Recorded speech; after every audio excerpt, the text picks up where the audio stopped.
Language evolves. I'm no prude. I'm just not a fan of cussing. There have been two very funny experiences that did involve cussing. My dentist and his wife hired me every Saturday from morning to night to watch their 3 children. One time, Mrs. B met me at the door looking a bit frazzled.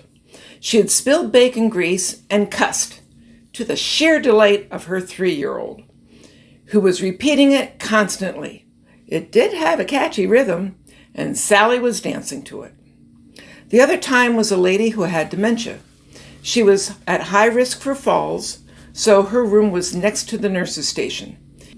Deanie was a retired school teacher who was used to saying a sentence, spelling the last word, and repeating that word. A favorite one was, "I'm cold, C-O-L-D, cold."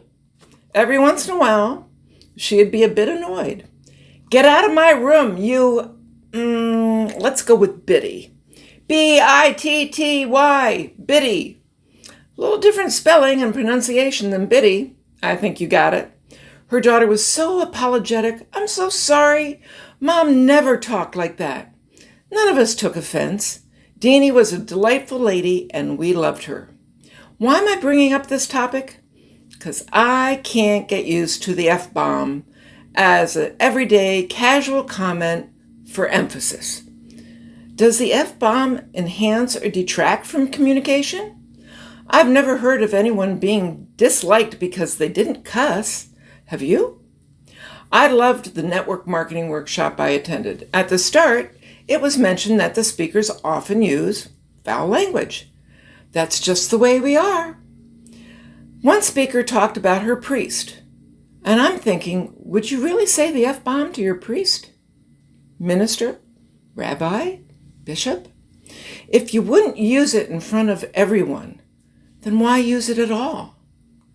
I saw pictures of birthday treats for an adult, F-bomb written on them, and the hostess knew that young kids were coming to the party. I worked in a healthcare facility that the union wanted to have the F-bomb be acceptable language for employees to use. In a meeting with a company lawyer, she used it directly talking to me. After the meeting adjourned, I privately told her to never speak to me that way again, and to her credit, she never did. I had a friend one time who used the F word as a noun, a verb, an adjective, an adverb, and an interjection. I freely admit, I just didn't get it and didn't want to be around him. It was a constant barrage, every single sentence. When the literal meaning of the word is lost or lessened, it's called a semantic shift. I get it. When I was growing up, things used to be cool. Had nothing to do with the temperature of the object, right? In my not so humble opinion, I just don't get the F-bomb. Those are my thoughts for today. I'm so glad you popped in on my channel. I'm Jo Smith, encouraging you to think about things differently. Decide what you want out of life, who you want to be. Cheering you on for the life you deserve to create. Go for it, and don't let anyone or anything stop you.